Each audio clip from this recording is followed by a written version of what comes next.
3. Decisions regarding the compensation of public servants are made by the people. The salary, health care benefits, retirement compensation, and all other compensation that will be derived from any public funds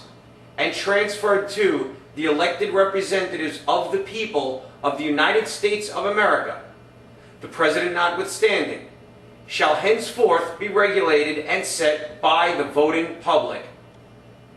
The voting public shall decide upon said compensation on a yearly basis.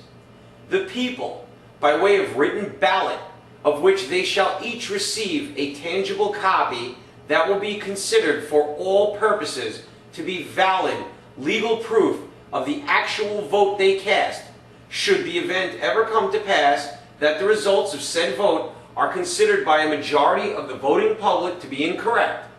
shall each give their opinion as to the amounts of compensation to be transferred to said elected representatives regarding their salary,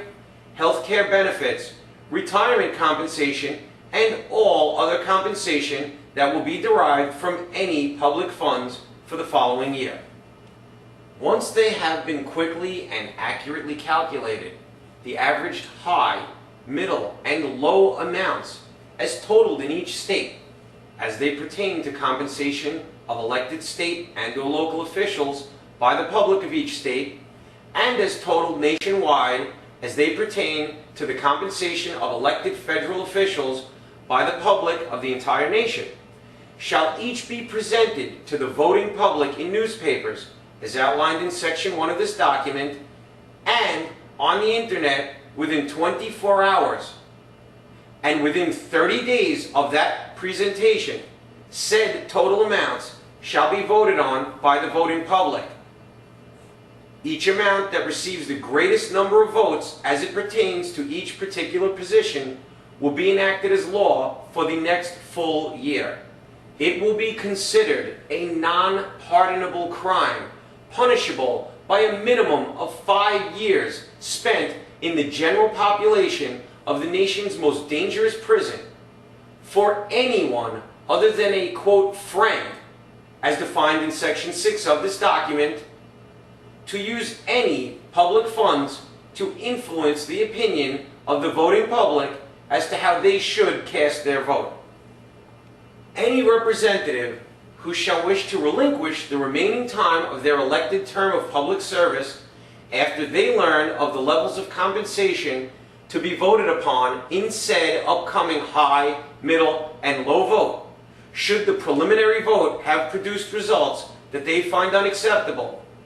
will be legally required to publicly state to members of the press and on the Internet their unwillingness to continue to act as a public servant. Said announcement must, by law, occur within 24 hours of the announcement of the levels of compensation to be voted upon, so that the affected public shall benefit from having as much time as is reasonably possible to decide upon whom they shall each vote for as said former representative's replacement.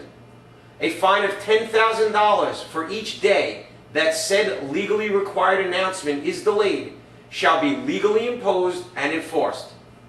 Said fine shall be paid solely to the loan fund described in Section 1 of this document. Furthermore, any and all funding for the influence of the public's opinion regarding their vote that is not derived from public funds must be accompanied by the full public disclosure of the names of all contributors at said contributors' cost in newspapers as outlined in Section 1 of this document and on the Internet. Failure to properly disclose said information is a non-pardonable crime, resulting in a minimum of 5 years spent in the general population of the nation's most dangerous prison.